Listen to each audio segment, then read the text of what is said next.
Buenos días, mi nombre es Denise Juárez Sedano, estudio en el Instituto Politécnico Nacional, Centro Disciplinario de Ciencias de la Salud, en la carrera de médico cirujano partero, y el tema que voy a abordar va a ser diabetes mellitus tipo 2. Espero que les guste.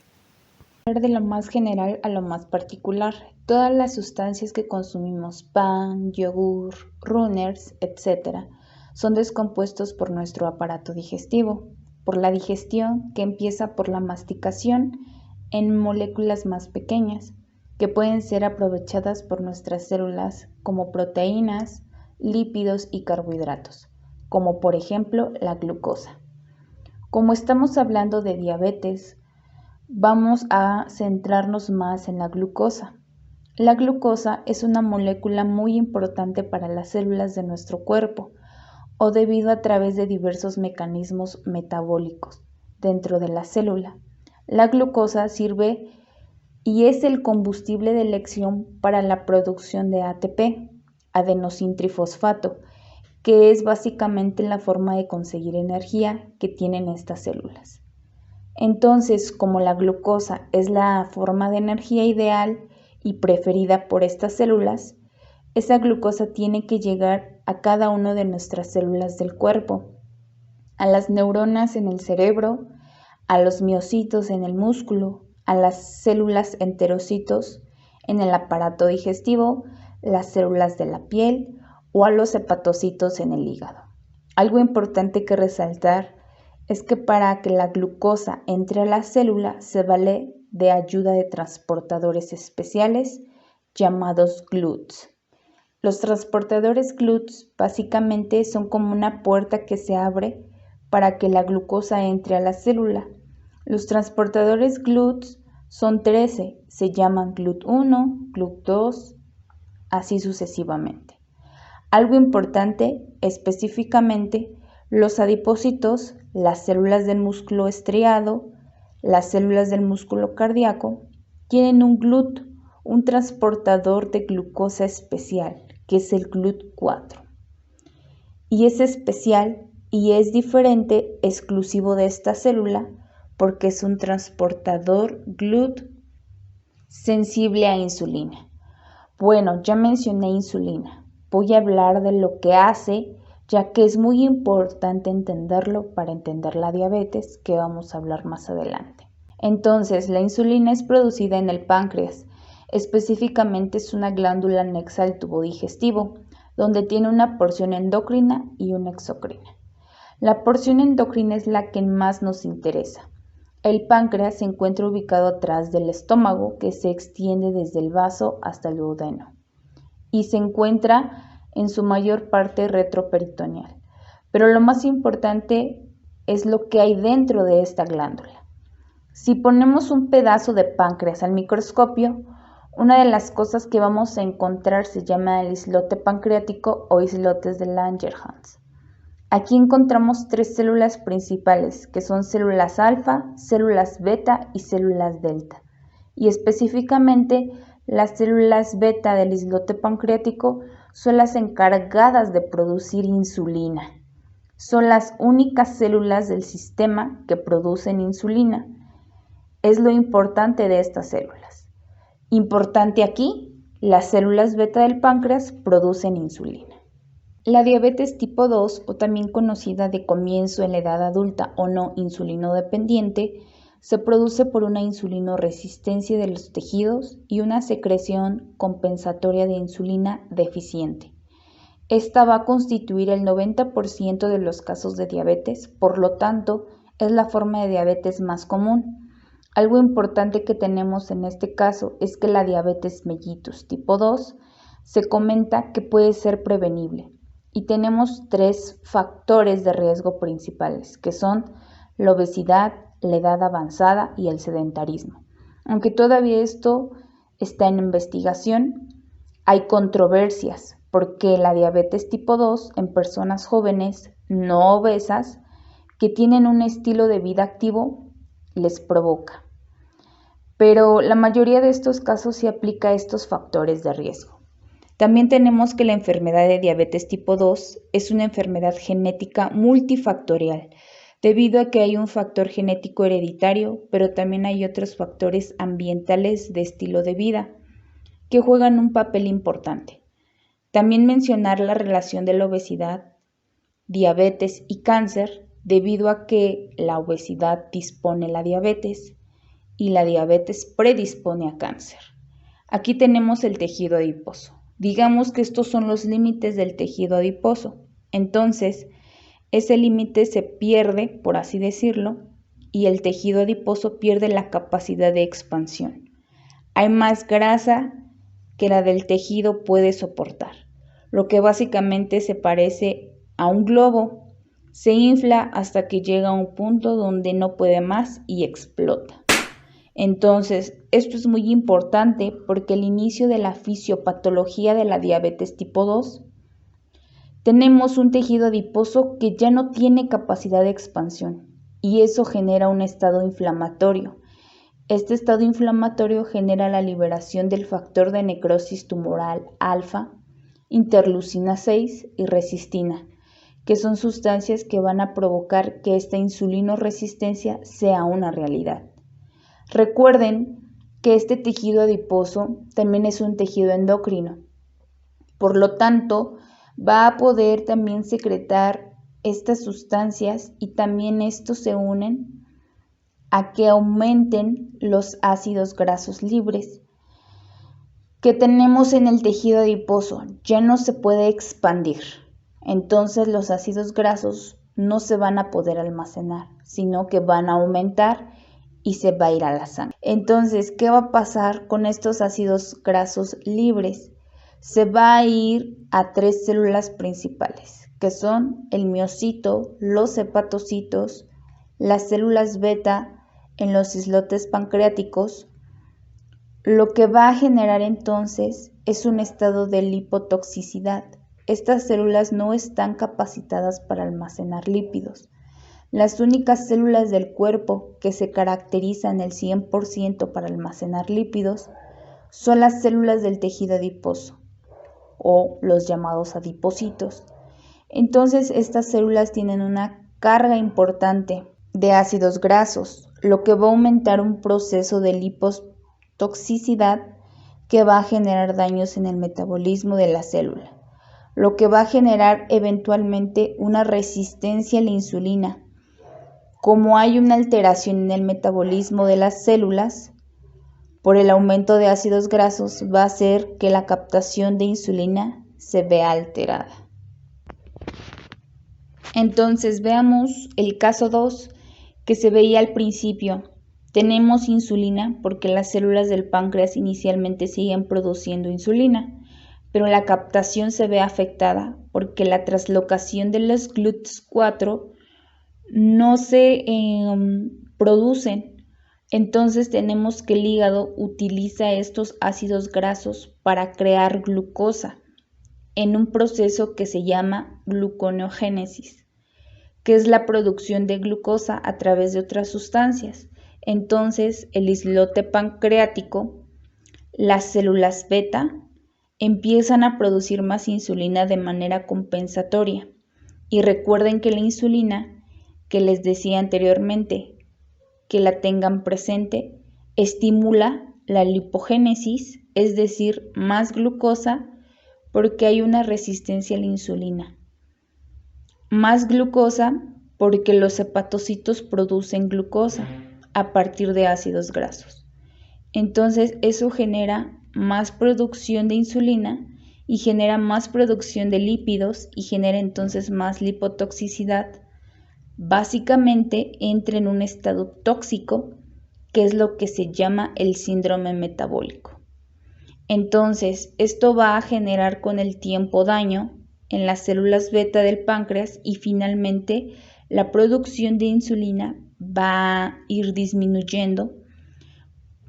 Por lo tanto, la secreción compensatoria debido al aumento de glucosa va a ser deficiente y entonces esto va a afectar el hígado, va a generar una esteatosis hepática que puede dar hasta una cirrosis y finalmente vamos a llegar a la etapa que van a aparecer signos y síntomas en la que aparece la hiperglucemia, que se debe a una resistencia a la insulina por lipotoxicidad y también a una secreción compensatoria deficiente, porque las propias células del páncreas se dañan por la lipotoxicidad. Patogenia de diabetes mellitus tipo 2. A diferencia de la diabetes mellitus tipo 1, esta diabetes tipo 2 se diferencia porque no es un trastorno autoinmunitario. Este se va a deber a un trastorno de resistencia a insulina y a una disfunción de las células beta. La diabetes tipo 2 tiene dos causas principales, que son factores genéticos y factores ambientales. A los factores genéticos me refiero que va a tener una predisposición en los pacientes que tienen parientes de primer grado, es decir, pueden ser padres, abuelos del paciente. ¿Qué es lo que va a pasar? Si tienen un pariente de primer grado que haya tenido antes diabetes tipo 2, tiene de 5 a 10 veces mayor probabilidades de desarrollar una diabetes mellitus.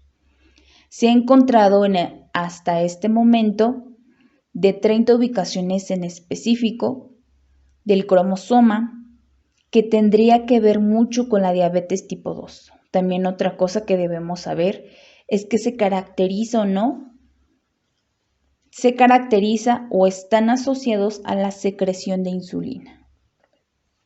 Entonces las ubicaciones tienen mucho que ver con la síntesis correcta o inadecuada de insulina. Entonces un factor muy importante son los factores genéticos. Los factores más importantes pueden ser los factores ambientales. El factor más importante de estos factores ambientales es la obesidad. ¿Por qué? Cuando el paciente se encuentra obeso, libera gran cantidad de adipocinas, de ácidos grasos libres. Veremos cómo afecta esto y cómo va a aumentar la glucosa en sangre en el organismo.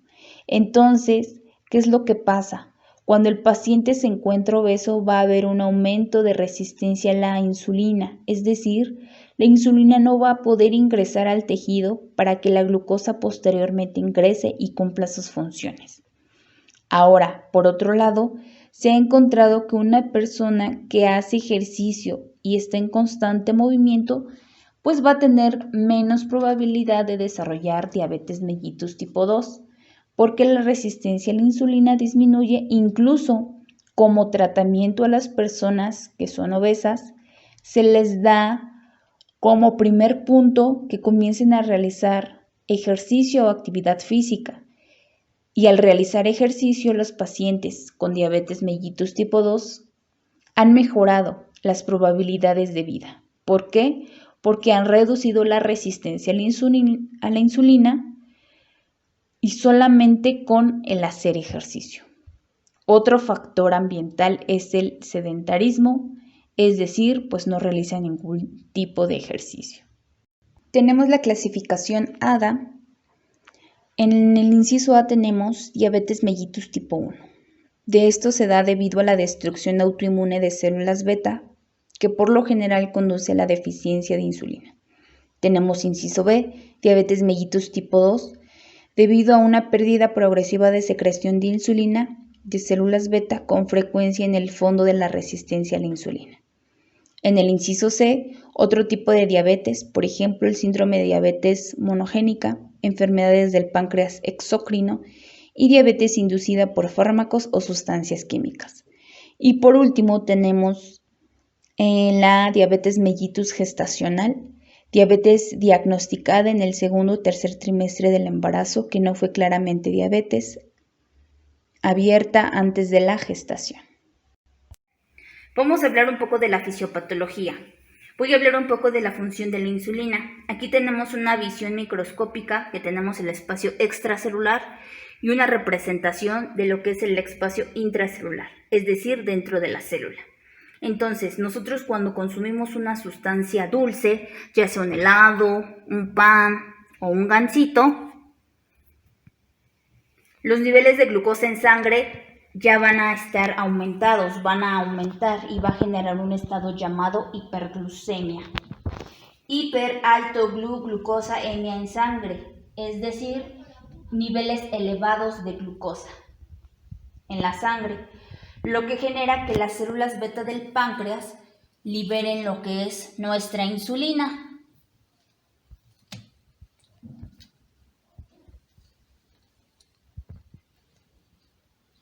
Que ya hablé anteriormente de ello. Esta insulina se une al receptor de insulina.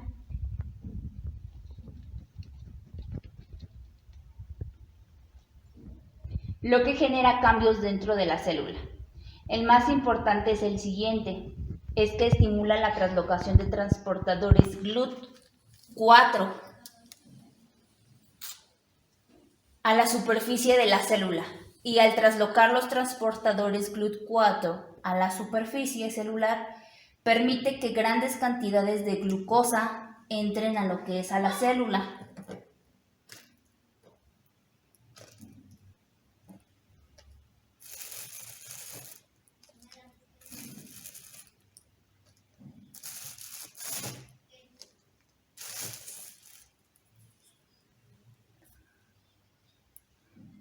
Pero no solo eso, sino también la insulina va a estimular lo que es a la glucólisis,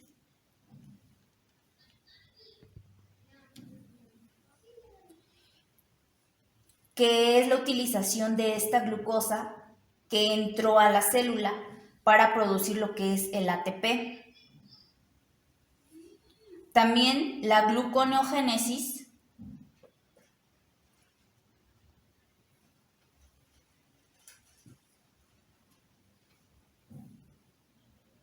que es la producción de glucógeno, básicamente un almacén de glucosa, para que al utilizarlo más adelante en un periodo de ayuno, por ejemplo, también estimula lo que es la síntesis de proteína. Y muy importante, la insulina va a estimular lo que es la lipogénesis,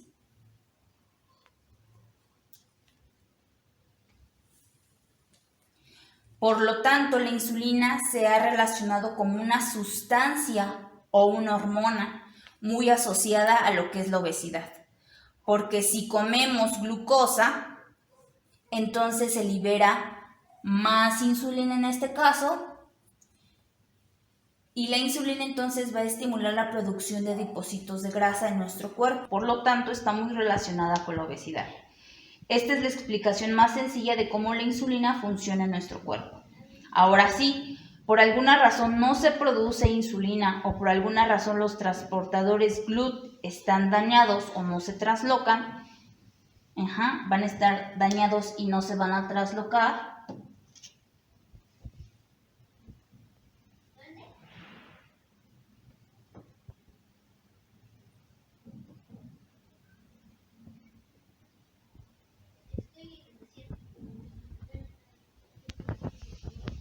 Entonces se produce una enfermedad que se llama diabetes, porque la glucosa se va a quedar fuera de la célula y no va a poder entrar a lo que es a la célula. No entra. Y vamos a tener un estado de hiperglucemia. Entonces, de manera general, viendo este panorama, podemos definir la diabetes como un defecto o como un estado de hiperglucemia, que hay un defecto en la captación de glucosa por parte de la célula, ya sea porque no hay insulina o porque los transportadores de glucosa están dañados. Diabetes mellitus tipo 2 es una enfermedad en la que nuestros niveles de glucosa en sangre se elevan demasiado. Para entender lo que ocurre en una persona con diabetes tipo 2, tenemos que entender muy bien lo que ocurre en una persona sin diabetes. Cuando comemos, los alimentos se convierten en compuestos fáciles de digerir y viajan a través del tracto digestivo para ser aprovechados por nuestro cuerpo. Parte de lo que comemos termina convirtiéndose en un tipo de azúcar simple llamado glucosa. Estas se absorben en nuestros niveles de glucosa, van aumentando en la sangre. Cuando la sangre pasa por el páncreas, hay unas células especiales llamadas células beta del páncreas, que reconocen estos niveles elevados y aumentan la liberación de insulina. La insulina viaja por la sangre y se une a las células del cuerpo. Actúa como una llave que deja entrar la glucosa a la célula. La célula aprovecha esta glucosa para hacer energía. sale glucosa de la sangre y entra glucosa a la célula. De esta manera se normalizan los niveles de glucosa en la sangre. Eso es lo que ocurre en una persona normal. Pero si el paciente con diabetes mellitus tipo 2 puede ocurrir lo siguiente. Puede pasar que el páncreas no puede o no produce suficiente insulina, consecuentemente, la glucosa no es capaz de entrar a la célula y se queda en la sangre. También puede pasar que el páncreas produzca insulina, pero las células del organismo resisten los efectos de la insulina, porque sus receptores no pueden reconocerlos, o también puede ocurrir ambas situaciones al mismo tiempo. En los casos anteriores, la insulina no es capaz de actuar como una llave para dejar entrar la glucosa a la célula y los niveles de glucosa en la sangre terminan aumentándose, conducción conocida como hiperglucemia. La hiperglicemia estimula mucho a las células beta del páncreas y producen cada vez más insulina. Esto hace que con el tiempo vayan perdiendo lentamente la capacidad de producir insulina eficientemente. Una complicación importante en la diabetes mellitus tipo 2 es el síndrome hiperglicémico hiperosmolar, en donde aumenta marcadamente la concentración de glucosa en sangre, pero no se elevan los cuerpos cetónicos como se ha visto en la diabetes tipo 1. Esto ocurre porque hay presencia de insulina en la sangre y la enzima que convierte la grasa en cuerpos cetónicos no funciona bien cuando hay insulina. Ahora, ya que entendimos estas generalidades de la diabetes tipo 2, hablaremos de las manifestaciones clínicas. Entonces tenemos las 4P de la diabetes, que son los síntomas más comunes de la diabetes. El primero es la poliuria, que es básicamente micción excesiva, es decir, el paciente va a ir muchas veces al baño. Esto pasa porque el riñón se encarga de filtrar la sangre, eliminando las sustancias tóxicas y recapturando, enviando a través de la sangre las sustancias que sí queremos mantener. Entonces la reabsorción, la recuperación de la glucosa se da en el tubo proximal de la nefrona, porque la glucosa es la sustancia que no queremos perder, pero cuando la glucosa en sangre, como en el caso de la diabetes y la hiperglucemia, alcanza más de 180 miligramos sobre decilitro, se supera lo que se llama el umbral renal de la glucosa, lo que provoca que se pierda glucosa, es decir, la capacidad de retención de la glucosa, porque hay tanta en la sangre que se pierde y la glucosa, en vez de recuperarse y ser enviada para a través de la circulación sanguínea, se pierde por la orina y es un proceso que se llama glucosuria. Entonces, básicamente el ejemplo que les pongo es este. Si yo tengo un guante y me van a tirar una pelota, yo la atrapo perfectamente. Ahora, en el caso de la diabetes, que tenemos una gran cantidad de glucosa, si me tiran 5 pelotas a la vez, pues probablemente va a capturar 1 o 2 pelotas y las otras se van a escapar, porque no tienen la capacidad de atraparlas al mismo tiempo con un guante. Eso pasa con el riñón cuando la concentración de glucosa llega a 180 miligramos sobre decilitro, la glucosa se pierde por la orina, dando espacio que aparezca la glucosuria, y como la glucosa es una sustancia osmótica activa, junto con la glucosa se atrae el agua y tenemos glucosa con agua, provocando en el paciente que vaya muchas poliveces a orinar, o sea, micción excesiva. El otro síntoma a discutir es la polidipsia, que es la sed excesiva. Este se basa que hay un aumento en la osmolaridad plasmática, lo que activa el centro de la sed en el hipotálamo, produciendo que el paciente tenga el deseo de beber agua. La explicación sencilla en este caso es de la siguiente manera. Tenemos aquí un jugo de fresa, aquí tenemos azúcar, le echamos azúcar, pero ¿qué pasa? Le echamos más azúcar y ¿qué va a pasar al final? Vamos a tener más azúcar que jugo, agua o leche, provocando que el jugo se ponga espeso. Le echamos 10 cucharadas de azúcar a un vaso de fresa. Imagínense qué pasaría. El jugo se volvería espeso y no sabría bien.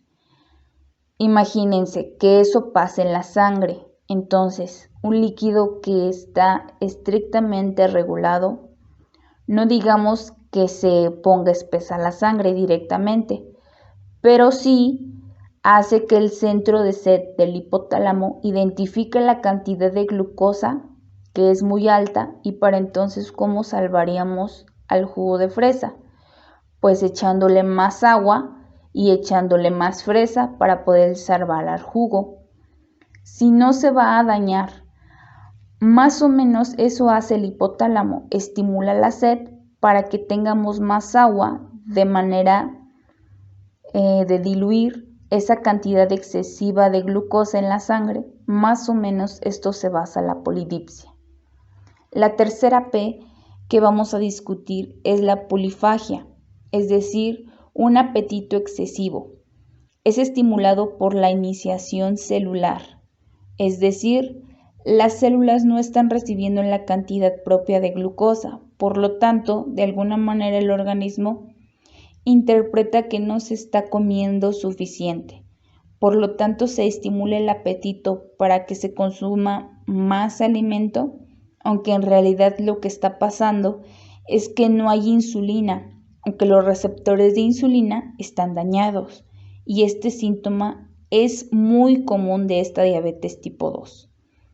También se da por la disminución de reservas celulares de carbohidratos, lípidos y proteínas, que básicamente lo que vimos anteriormente, utilizamos los carbohidratos de reserva, los lípidos, las proteínas, para producir en él. También vamos a tener la estimulación del apetito. Y el cuarto síntoma es la pérdida de peso.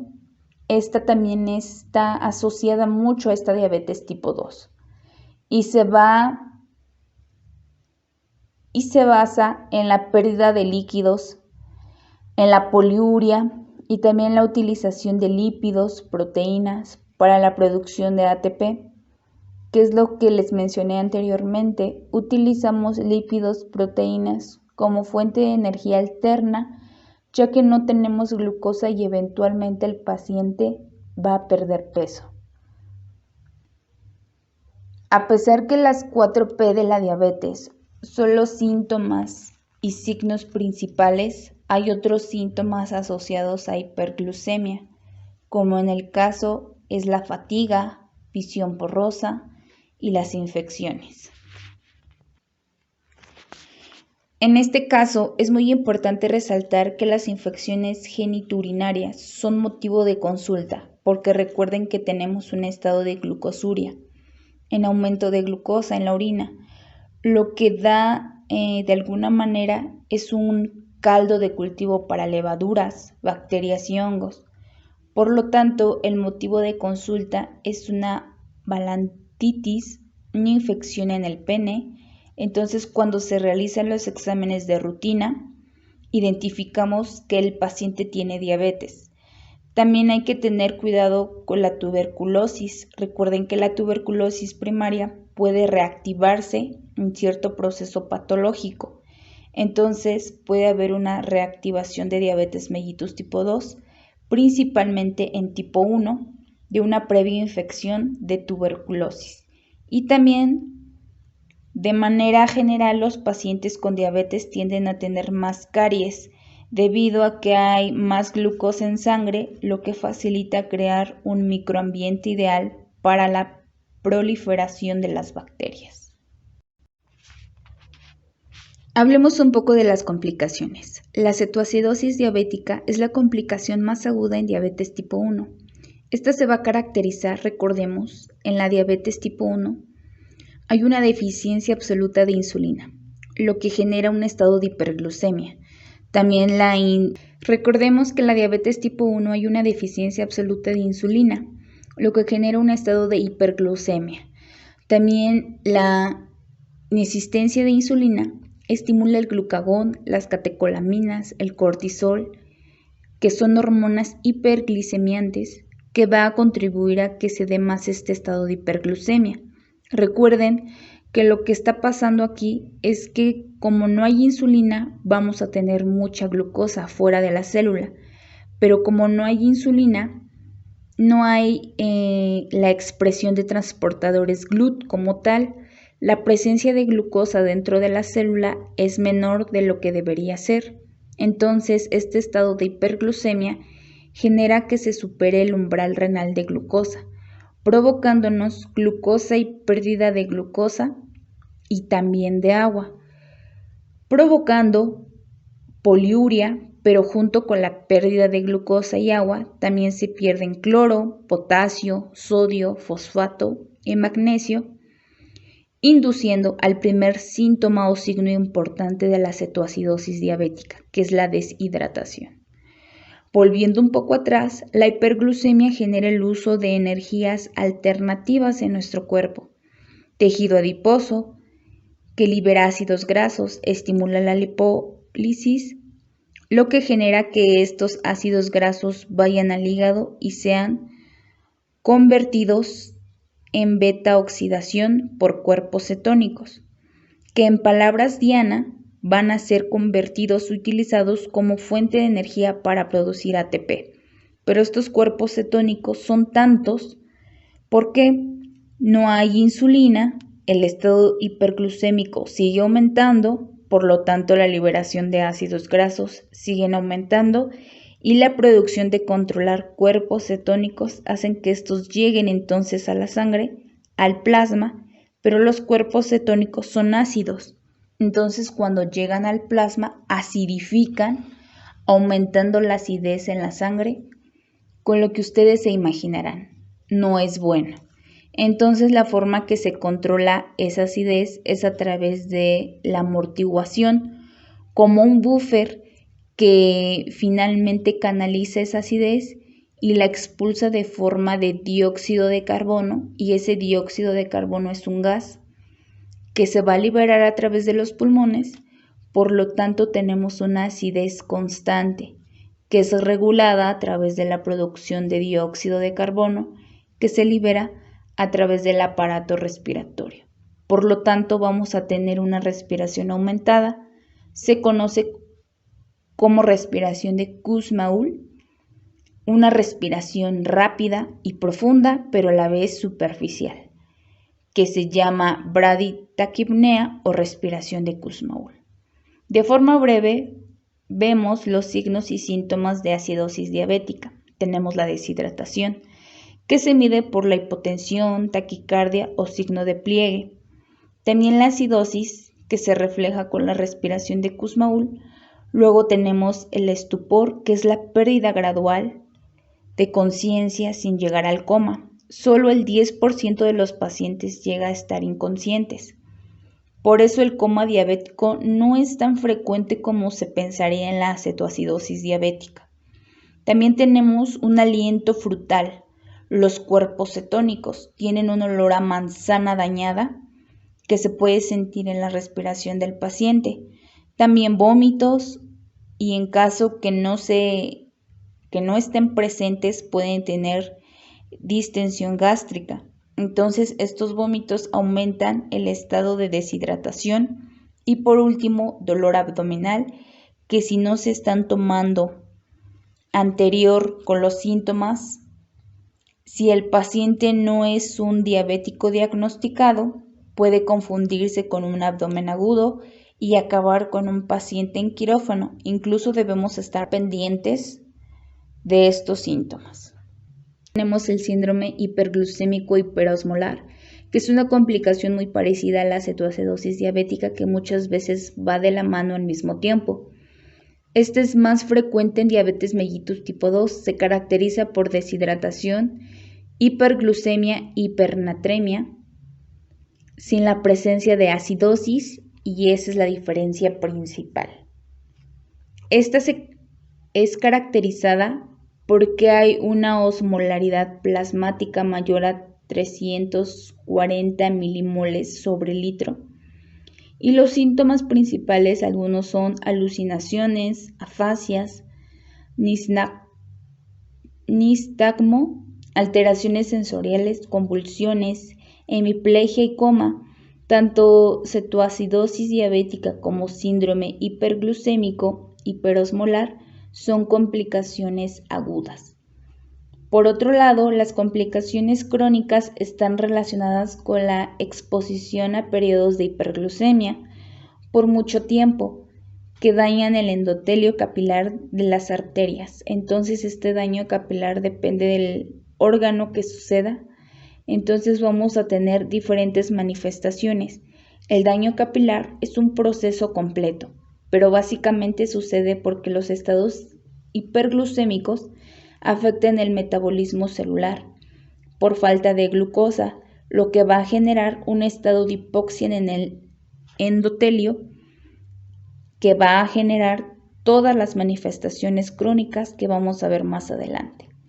La primera es la retinopatía diabética. Hay muchas lesiones en el ojo causado por la diabetes, que se caracteriza por ese daño endotelial que generan estos pequeños aneurismas, extravasaciones, edemas, que están en color blanco, que se da por la extravasación de lípidos debido a que, como les decía anteriormente, el daño endotelial. También tenemos la neuropatía periférica, actúa por los estados de hiperglucémicos, actúan en el axón mielina, aunque también el daño endotelial está presente y se caracteriza por un dolor que va subiendo de forma de gota. Se extiende hacia los dedos, aunque la neuropatía periférica no es común, pero es la única alteración neurológica en la diabetes. También tenemos la enfermedad cardiovascular. Es importante mencionar que los pacientes con diabetes tienen 2 o 3 veces más posibilidad de morir por un infarto al miocardio que una persona normal y que 4 de 5 personas con diabetes mellitus muere debido a una complicación cardiovascular. También tenemos el pie diabético relacionado con el daño endotelial que genera si hay un golpe o una herida pequeña, no cicatrice correctamente debido a los problemas de la irrigación de los miembros inferiores, unidos a la neuropatía periférica y esa úlcera, esa pérdida de solución de tejido epitelial se complica, entonces es una complicación frecuente. También tenemos la dermopatía diabética. Que son pequeñas máculas que aparecen en la parte anterior de la pierna. No tienen una importancia clínica, pero muchas veces el paciente va al dermatólogo, pues me sale una manchita o por un golpe, pero cuando se hacen la prueba, pues se dan cuenta que es diabetes. Por último tenemos la nefropatía diabética. Recuerden que el glomérulo es básicamente una arteria pequeña que ese daño endotelial también ocurre en la nefrona y se caracteriza porque hay una afectación en la barrera. Permite que la proteína no se vaya por la orina y básicamente vamos a tener una proteinuria, más proteína de lo habitual en la orina debido al daño glomerular. El diagnóstico, tenemos 3 formas de diagnosticar la diabetes. 1. Una persona con síntomas clásicos de hiperglucemia o una glucemia tomada en cualquier momento por encima de 200 miligramos sobre decilitro, entonces decimos que tiene diabetes. Podemos hacer una prueba de hemoglobina glicosilada, HbA1c. Esta se caracteriza porque mide la hemoglobina unida a glucosa. Aquí tenemos un glóbulo rojo, dentro del glóbulo rojo se encuentra la hemoglobina. La glucosa entra al glóbulo rojo que necesita glucosa como tal, la célula.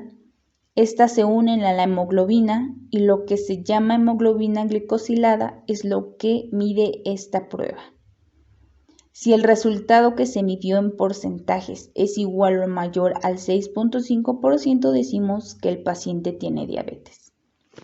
La prueba más utilizada es la prueba de tolerancia oral a la glucosa. Esta prueba consiste en que se le pide al paciente que ayune por 8 o 12 horas. Se le aplica una carga de glucosa o bebida de glucosa de 75 gramos. El paciente la bebe y 2 horas después entonces se le toma la glucosa. Ahí identificamos si el paciente es diabético o no. Porque si yo tomo la glucosa, lo que vimos al principio, la insulina se libera y la glucosa sale de la sangre y entra a la célula. Ahora sí, yo no tengo insulina o los receptores de insulina están dañados. Me bebo una carga de glucosa de 75 gramos, pasan 2 horas y mi glucosa va a estar elevada en este caso. Si la glucemia 2 horas después de que me bebí la solución de glucosa está por encima de 200 miligramos sobre decilitro, el paciente se confirma que tiene diabetes. Si 2 horas después la concentración de glucosa en sangre va de 140 a 199, tengo tolerancia normal a la glucosa, TAC, es decir, prediabetes, y si las 2 horas de la prueba me da menos de 140 miligramos sobre decilitros, decimos que estoy normal.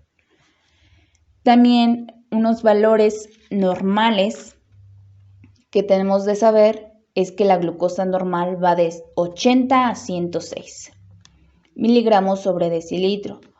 Un prediabético podría decirse que tiene 107 a 124 miligramos sobre decilitro y una persona con diabetes tiene mayor a 125 miligramos sobre decilitro.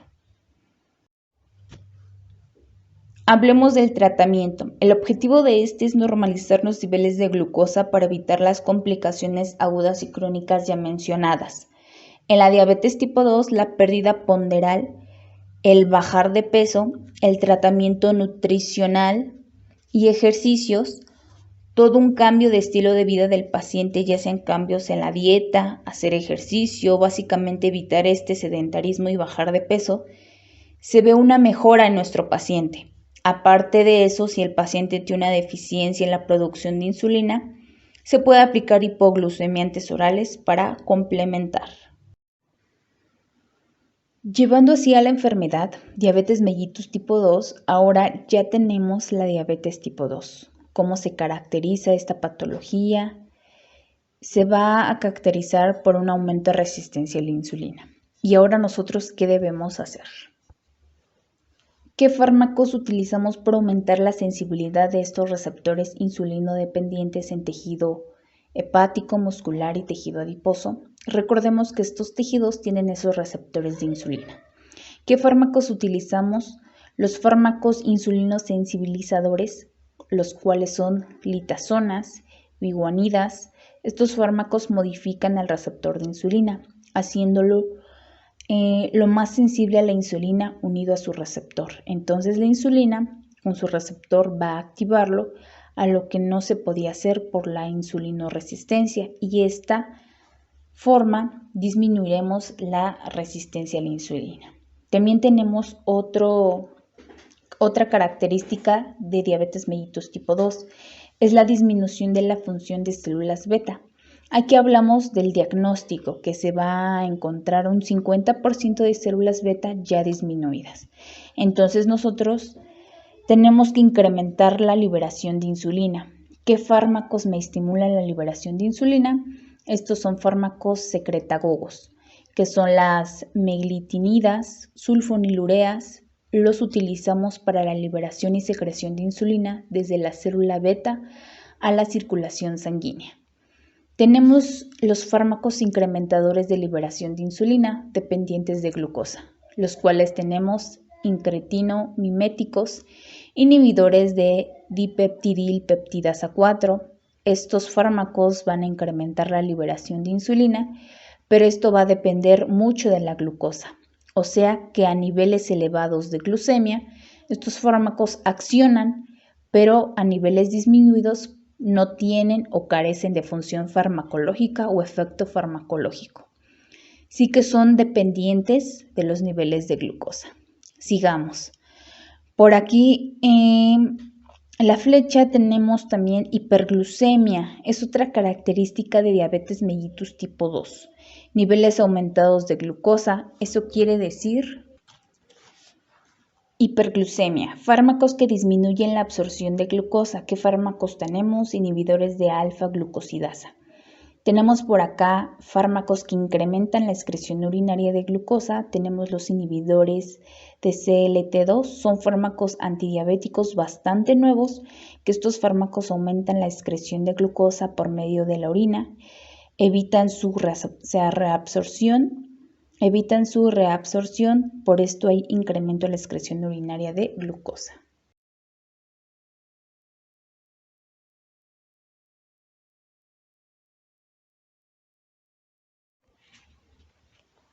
La diabetes tipo 2 es una afección en la cual el nivel de azúcar en sangre es muy elevado. Después de que usted come alimentos que contienen carbohidratos, los productos químicos del intestino delgado los descomponen en moléculas de azúcar simple llamada glucosa.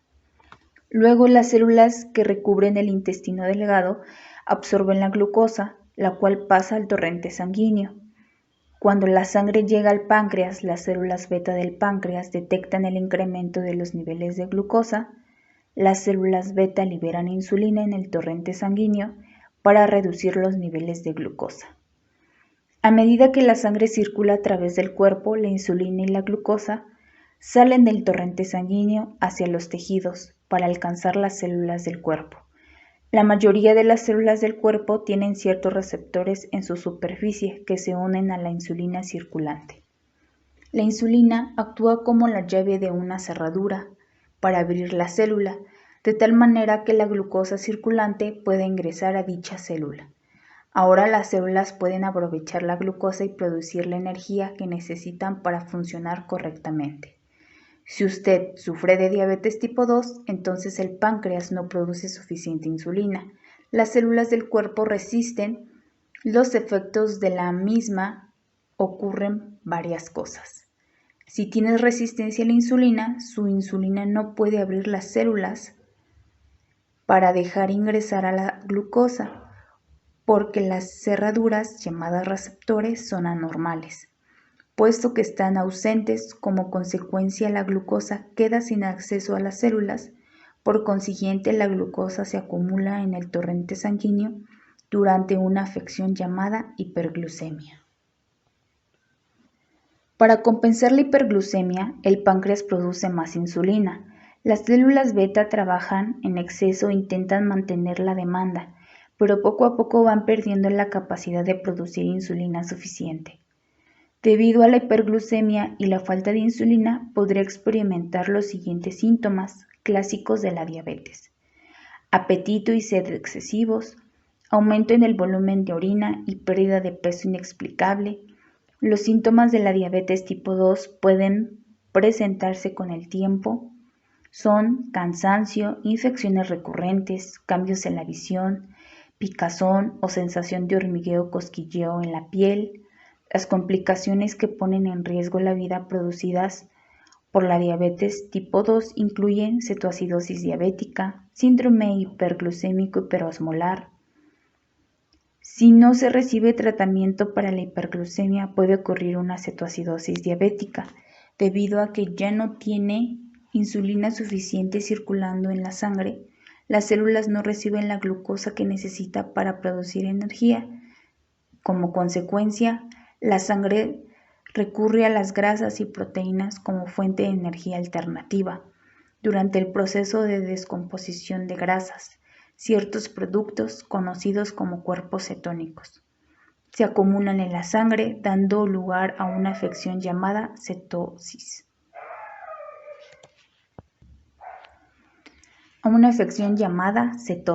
Si los cuerpos cetósicos se acumulan a niveles peligrosamente altos en el torrente sanguíneo, puede desarrollar cetoacidosis diabética, que puede derivar de un coma o la muerte. Otra complicación que se deriva de no tratar la hiperglucemia se llama síndrome hiperglucémico hiperosmolar.